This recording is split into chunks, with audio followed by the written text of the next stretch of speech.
Hey, guys, let's quiet down. No cell phones, no talking, no texting. You don't think it makes a sound? It does. I hear it. Click, click, click, click, click. Okay, I know what you're thinking. You're a panda, man. What are you gonna do about it? Check it out, everybody. Paws of fury. What's up? Get ready to feel the thunder. You guys are awesome. Except for you, with the texting. I'm watching you.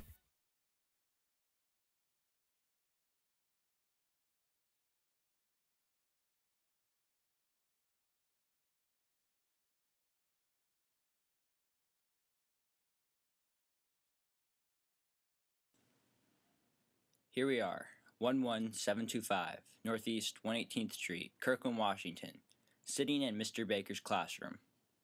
However, let's go back nearly 2,500 years to an ancient city called Plataea. Plataea is north of Athens, Sparta, and Salamis, situated on the southern border of Boeotia. Boeotia is a part of ancient Greece and had been taken captive by Cyrus, king of Persia. It is now 479 BC. As we look at Plataea, you can see what seems to be the walls of the ancient city. It is near this area that much of the battle took place. Now, as we look at the terrain of the battlefield, we see how much of an impact it must have had. You can see the large mountains in the background that gave protection to the Greeks. You can also see the plains and foothills the battle was fought on.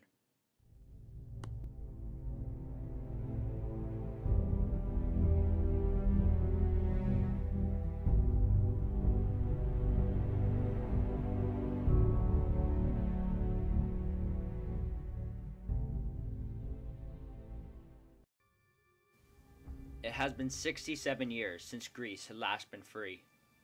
What had once been free, independent city-states were now ruled by tyrants. In the past 10 years, Darius, king of Persia, had been on the move against the revolting Greek states. Darius had died, and Xerxes of Persia had taken his place.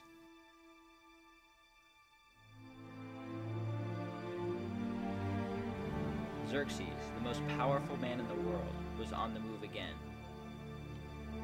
It had been 10 years since the Battle of Marathon, which seemed to temporarily stall the Persians.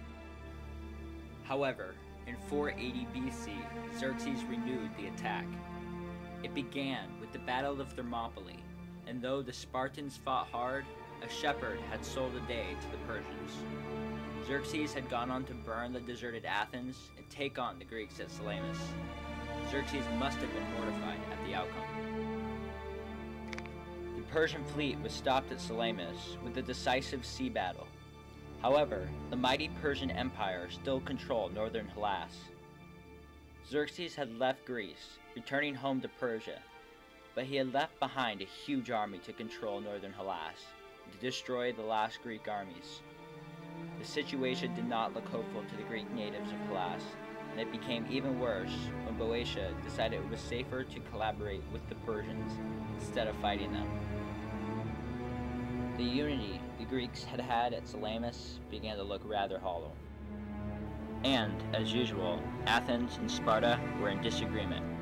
Sparta felt safe behind their walls now that the Persians had lost their fleet, and they didn't want an offensive war as they feared a revolt of their helots. The Athenians, however, wanted war that could get them their homes back. It took a long winter of bitter debates and arguments before the Athenians began to win out. The Greeks formed an army and marched into Boeotia under the leadership of the Spartan Pausanias. The Persians were no longer commanded by their high king Xerxes, as he had returned to Persia. Mardonius was now in command. Mardonius was the son-in-law of the father of Xerxes, Darius, and was in command of the fleet that was destroyed at the peninsula of Athos. Darius was clearly not satisfied with the achievements of Mardonius during this first expedition, as it was not part of the next expedition against Hellas. However, Mardonius was a capable leader who knew what he was doing. Xerxes noticed this and restored his position in the Persian command. The early departure of Xerxes was a good thing for the Persians, as Mardonius was a much better commander than Xerxes ever was. Pausanias was in command of the Greek combined forces. The Spartan king Leonidas left a young son, Pleistarchus, behind after his heroic death at Thermopylae. Sparta had a very peculiar form of government, and the constitution said that there should be 2 kings to prevent that one of them should abuse his power. In reality, one of the kings was much more important than the other one. Pleistarchus would become this important king, but he was much too young, so a regent was installed for the time being. This man was Pausanias, a cousin of the hero Leonidas. Just like Leonidas, Pausanias was a capable leader who had knowledge of tactics and who knew how to correctly value the weaknesses of his army and those of the hostile army. Both parties had chosen their positions very well. Mardonius had chosen the battlefield at Plataea, south of Thebes, because the plains at the south and west of his camp were very suitable for his cavalry. Like always, the Persians had a large number of horsemen, while the Greeks did not have any. So Mardonius' strategy was built around this type of union. Pausanias realized this and the danger of the fast Persian cavalry, so he installed himself in the foothills south of the Persians where the cavalry could not do much damage. None of the parties really felt like leaving their positions in order to attack the enemy, so both of them waited. Of course, neither the Greeks nor the Persians could wait forever. The gigantic Persian army was bound to get problems with their positions at some stage now that their fleet had retreated. The Greeks had the same problem, but they had it right from the beginning of the battle. Pausanias remained cool, however, and kept his army in the foothills of the mountain Cithaeron. It was Mardonius who made the first attack. The Persian cavalry left their fortified encampment and galloped through the plains, crossed the river Asopos, and attacked the Greeks in the foothills. Mardonius knew that this was a dangerous move, but he hoped to lure them down into the plains where the remainder of his army could finish the job. The Greeks, however, were prepared and determined to maintain their strong position. The Persian cavalry did not manage to break the Greek formations and got into serious problems. Mardonius was wise enough not to use his main force to help the cavalry and ended his attack. When the Persians were back in their camp, they realized that they had lost many brave men. They came to the conclusion that the cavalry could not be used for a charge as long as the Greeks stayed in the foothills.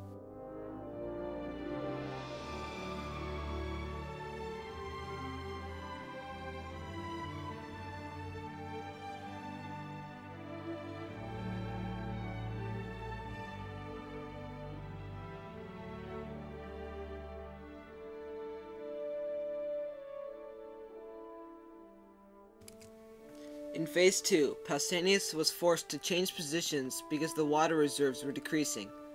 He moved into the plains where they can get more water from the Asopos River. Here he was more vulnerable to the Persian cavalry, but a small row of hills prevented a frontal attack. However, Mardonius still did not attack because he hoped that after his cavalry had stopped a Greek convoy of 500 wagons, the lack of food would weaken them. Meanwhile, the Greeks had also cut off the Persian supplies with guerrilla activities. Over a series of skirmishes, the Persians gained a small victory by poisoning the water supplies of the Greeks. Pausanias waited for 10 more days after he ran out of supplies. Luckily, Pausanias remained calm and did not attack the Persian fortifications because it would have been disastrous. He decided to move closer to his former position where there would be water and more protection, and the convoys would no longer need to cross the plains to reach the Greeks. At night, Pausanias sent his inexperienced troops towards the new position, while the more experienced fighters stayed behind to prevent a possible Persian attack on the retreating forces. The first group got lost in the night and formed their camp near the walls of Plataea, and the second group joined them at dawn the next day.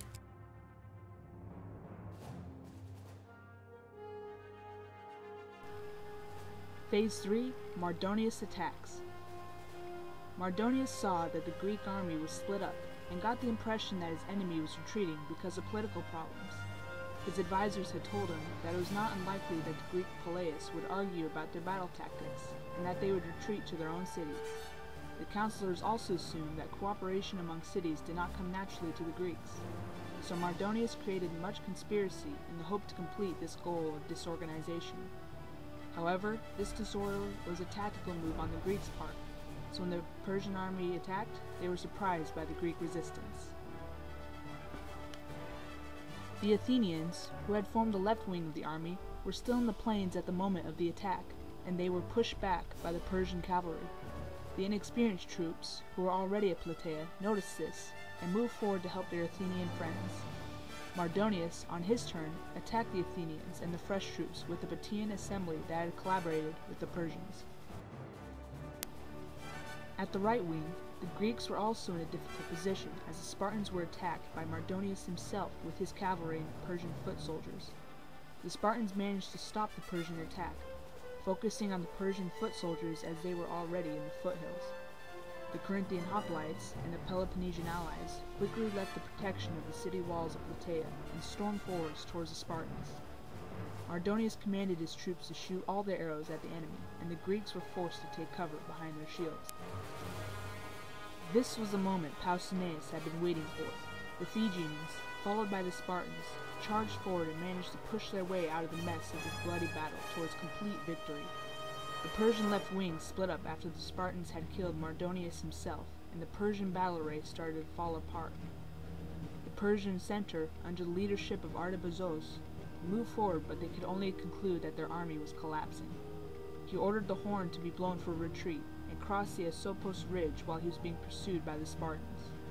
At the same time, the Athenians managed to defeat the Boeotians with the help of the reinforcements.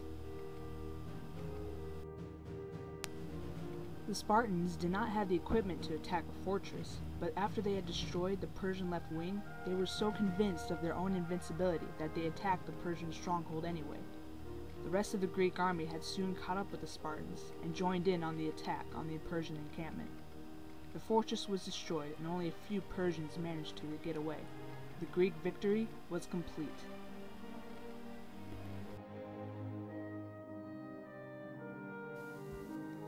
The results of the battle. Another, and even bigger Persian army in Hellas had refused to acknowledge the leadership of Mardonius and was already retreating towards the Hellespont at the time of the battle. The Greeks, after a short siege, took Thebes, which was the headquarters of Boeotia for the Persians, and killed all the political leaders. A large part of the Persian treasures, which the Persians had hoped to use to solve their problems with their provisions, fell in the hands of the Greeks thanks to this victory. On the same day as Plataea, the Greek fleet had quickly crossed the Aegean Sea and landed on the Ionian coast at Mycale. They routed the Persians who opposed them and destroyed the remains of the Persian fleet. This way, the Aegean was in the hands of the Greeks again, and the Ionian Greeks, who were forced to serve in the Persian army, now chose the side of the Greeks and helped them during the last battles. Pausanias attempted to establish Spartan power over the Hellas after the Battle of Plataea, and even collaborated with his former enemies, the Persians, in an attempt to realize this dream. The other Greeks, however, found out about this conspiracy, and Pausanias was starved to death in a temple. The Greeks went on to completely reclaim their homeland from the Persians, and nearly 20 years after Plataea, entered the Periclean Age.